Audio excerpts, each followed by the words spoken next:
Hey everyone, it's Jason Dunn here from Laptop Thoughts, and this is an unboxing and first impressions video of the Motorola XOOM. So, as you can tell, this product doesn't have Verizon branding anywhere, and this product just came out today, actually, in Canada on April the 7th, I think is today. I just picked it up from Best Buy. So this particular version I paid $5.99 Canadian for, but it is a Wi-Fi only version, so there is actually no 3G cellular data connectivity. So the price is obviously going to be different if you purchase it in the US, but there is a Wi-Fi only version coming out in the US. So I'm going to put a link in the video description, so where you can check it out to maybe buy the Wi-Fi only version, both in Canada and then one for the US. So this product is, well, it's the first Android tablet I've ever looked at, and if you've been a fan of my videos for a little while, which I hope you are, this is the first Android product I've looked at. So I'm an Android noob. I know not very much about Android in terms of a real kind of hands-on point of view, but I've been interested in getting a tablet for a little while now. I resisted the iPad hype, the first time around, and I thought that it would be cool to check this product out, but I am keeping Best Buy's return policy in mind here, so I'm going to use it for a couple weeks. If unless I love it, it's probably going to go back. I'll be honest. I'm not real keen on keeping technology unless I really enjoy using it. So let's open up the box. I'm going to take out my handy dandy little pocket knife here. Every time I use this on camera, people ask me about it. So it is a Swiss Army memory card. It's got a USB flash drive and as well as a knife and a few other cool things. I'm going to put a link in the video description for where you can buy it from. So please don't ask any questions in the comments about the knife, because you can go check it out for yourself. So without further ado, here is the Motorola XOOM. I just like saying it that way. XOOM. Okay, so here it is. Now, I saw this product briefly at CES. I got, just like 10 seconds of hands-on time with it, because there were about 10,000 other geeks at CES, and they were really interested in checking it out. So it definitely does have a little bit of heft. This is slightly heavier than the iPad. I'm checking my spec sheet to actually see, so 730 grams, which, if memory serves, I want to say it's like 1.7 pounds. So this is not a super light tablet. Neither is it, super thin. The width spec on it, so where is that here? It is 249 millimeters this way, 167 millimeters this way, and it is 12.9 millimeters thick at its thickest part. So it is definitely thicker than the iPad 2. I'm not too sure on the thickness in the iPad 1, but when you kind of look at it, it kind of has a bit of an iPad 1 vibe to it. So that's what comes there, and let's just check out the power adapter, which is what this is right here. So this is the power adapter. It's nice that they give you a little wall charger rather than having like an AC brick. This, however, is not so nice. So this is one of the things that I was aware of when I went out to get this product. So I already knew about this, but what this is this is the power adapter. So the XOOM, it uses micro USB. You can kind of see it right there, but it doesn't use it for power. So you have to plug in the power.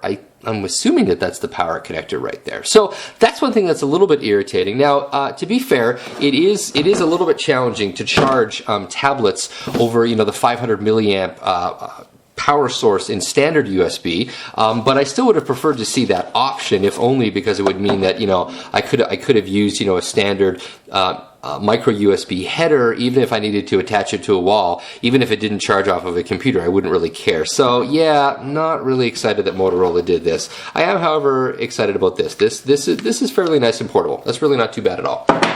Now, a couple other things in the box. We have some paperwork, which I will promptly ignore, and we also have the charge cable. Sorry, sync cable. Oh, I'm so used to saying sync and charge cable because on most small devices that's what this is, but of course this is just a synchronization cable, and apparently it's Ikomoto I have really no idea what that is. Some sort of ecological friendly cable. Maybe it's made from bamboo and baby pandas. Anyway, let's not worry about that for right now. That's it for the box. So let's take a look at the tablet itself. Let's pull off the screen protector.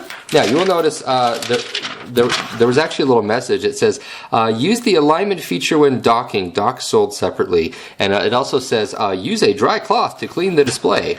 Well, that's good. I was going to use a wet cloth until you told me otherwise. I should point out up here, it has it tells you that this is the webcam up here, and this is a privacy LED. So I don't know if that's something that maybe you can toggle on. You know, the privacy LED. There's also plastic on the back here. So basically, they wrap this entire thing in plastic. I'm actually just going to leave this back part on.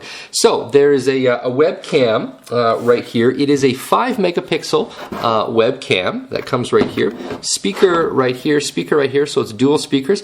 This is the power button, and this has been one of the major complaints about this product. People said the power button is in a really weird place. So basically, when you're holding it like this, your fingers just kind of go right here. So then when you pick up the tablet, you kind of just have to feel for the impression, and then bam, you get to turn it on. So I'm going to hit the power right now. I have no idea if this thing has a charge or not. It looks, I saw the screen flicker. Are we going to be lucky? Is it going to boot up? Oh, denied. Let me just try it again. Oh, there we go. Motorola dual core technology.